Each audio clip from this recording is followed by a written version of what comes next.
दोस्तों assessment year 23-24 के लिए इनकम टैक्स डिपार्टमेंट के द्वारा नए आईटीआर फॉर्म रिलीज कर दिए गए हैं। दोस्तों एक से ज़्यादा आईटीआर फॉर्म रिलीज किए गए हैं और सही आईटीआर फॉर्म को चूज़ करना बहुत इंपॉर्टेंट है, क्योंकि यही सुनिश्चित करेगा कि इनकम टैक्स डिपार्टमेंट को आप जो जानकारी देते हैं क्या वो कंप्लीट है और करेक्ट है।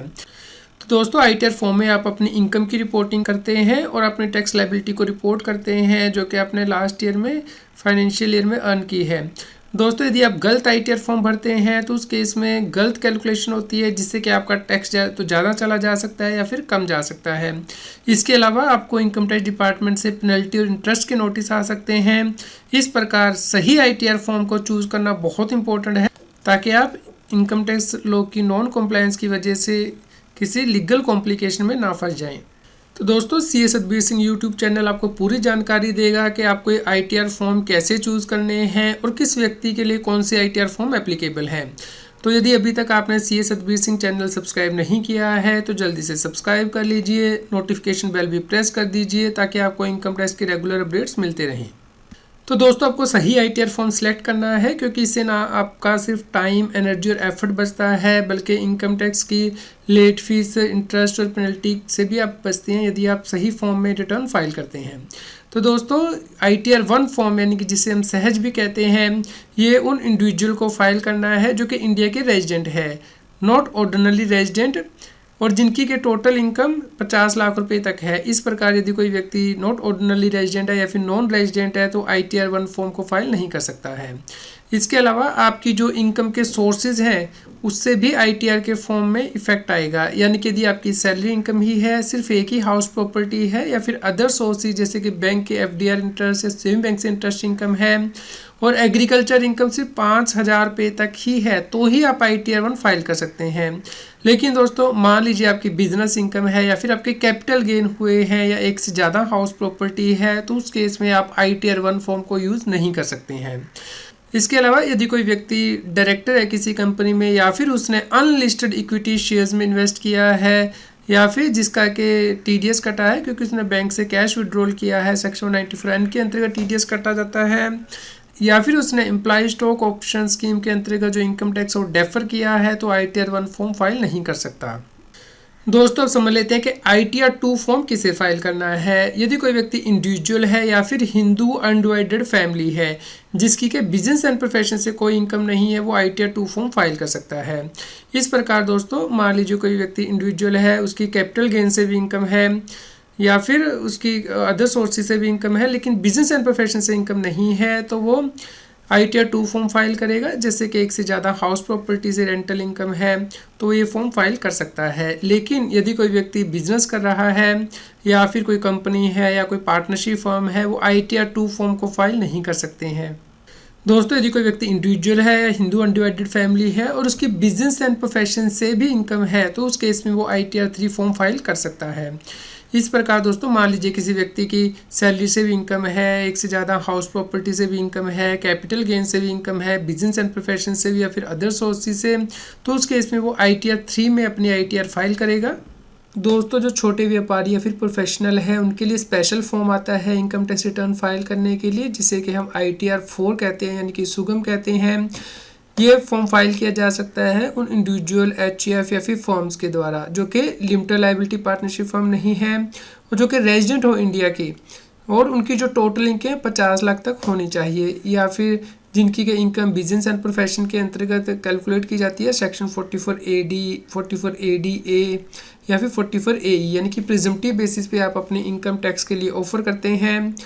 यहाँ पे भी वो इंडिविजुअल इस फॉर्म को फाइल नहीं कर सकते हैं जो कि डायरेक्टर है किसी कंपनी में, या फिर जिनके पास अनलिस्टेड इक्विटी शेयर्स हों, या फिर जिन्होंने एम्प्लॉय स्टॉक ऑप्शन स्कीम पे इनकम टैक्स को डेफर किया हो, या फिर जिनकी के एग्रीकल्चर इनकम 5,000 रुपये से ज़्यादा हो। दोस्तों आईटीआर 5 फॉर्म फाइल किया जा सकता है उन व्यक्तियों के द्वारा जो कि ना तो इंडिविजुअल हो, ना एचईएफ हो, ना कंपनी हो और ना ही वो व्यक्ति हो जो कि आईटीआर 7 को फाइल कर रहे हों। तो कौन से व्यक्ति हैं जो आईटीआर 5 फॉर्म फाइल कर सकते हैं?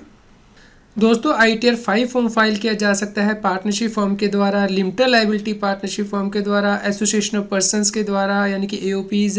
बॉडी ऑफ इंडिविजुअल्स यानी कि बीओआईज के द्वारा, कोऑपरेटिव सोसाइटीज़ के द्वारा, आर्टिफिशियल जुडिशियल पर्संस के द्वारा, लोकल अथॉरिटी के द्वारा। दोस्तों जो कंपनीज इनकम टैक्स एक्ट के अंतर्गत सेक्शन 11 के एग्जम्पशन क्लेम नहीं करती हैं उन्हें ITR 6 फॉर्म फाइल करना है, क्योंकि यदि कंपनी सेक्शन 11 के अंतर्गत एग्जम्पशन क्लेम करती है तो उस केस में से ITR 7 फॉर्म फाइल करना होता है।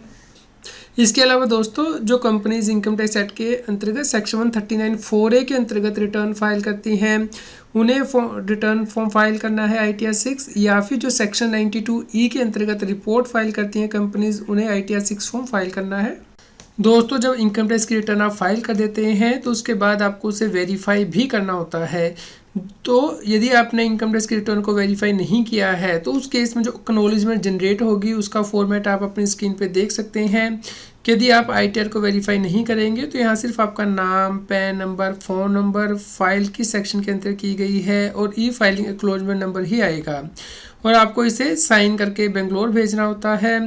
और यहाँ पे एड्रेस भी दिया गया है कि आप को कहाँ पे ये जो फॉर्म है साइन करके भेजना है, यानी कि दोस्तों आपको centralised processing centre income tax department Bengaluru 560500 पे ये फॉर्म भेजना है और ये फॉर्म आपको स्पीड पोस्ट से ही भेजना होगा। तो आप ऑनलाइन भी अपनी ITR को वेरीफाई कर सकते हैं। इसके लिए आप अपने बैंक अकाउंट से या फिर डीमैट अकाउंट से या फिर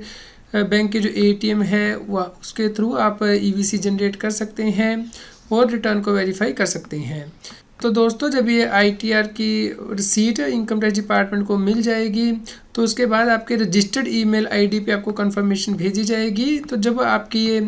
रिसीट मिल जाती है तो उसके बाद आप अपनी एक्नॉलेजमेंट जो दोबारा से डाउनलोड करेंगे ई फाइलिंग पोर्टल पे।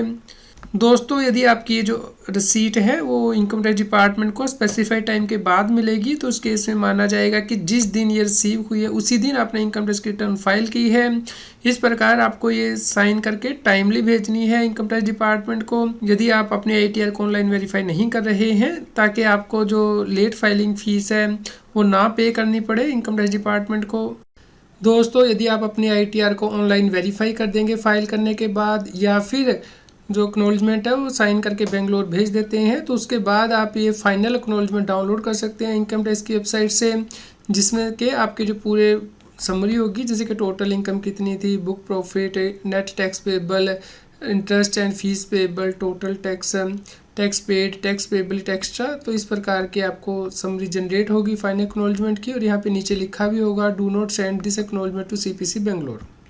तो दोस्तों करेक्ट ITR फॉर्म को सिलेक्ट करना और फाइल करना बहुत इंपॉर्टेंट है, क्योंकि यदि आप गलत ITR फॉर्म को फाइल करते हैं तो आपकी ITR को रिजेक्ट भी किया जा सकता है और पेनल्टी भी लगाई जा सकती है।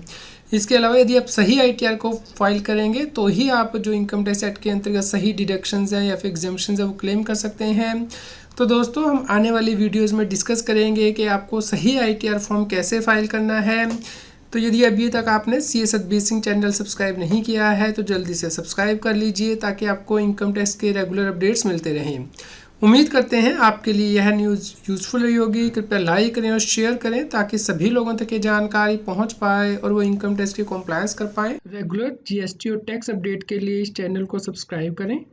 फ्रेंड्स, आप TDS, इनकम टैक्स, GST और अकाउंटिंग सॉफ्टवेयर ऑडिट ट्रेल के साथ कॉम्प्लायंस आसानी से कर सकते हैं। इन सॉफ्टवेयर के डेमो देखने के लिए आप हमें मोबाइल नंबर के साथ ईमेल कर दीजिए taxil@gmail.com पर। आप हमें Telegram app CS Satbir Singh Taxil पर ज्वाइन कर सकते हैं ताकि आप GST और इनकम टैक्स के रेगुलर अपडेट अपने मोबाइल पर ही प्राप्त कर सकें।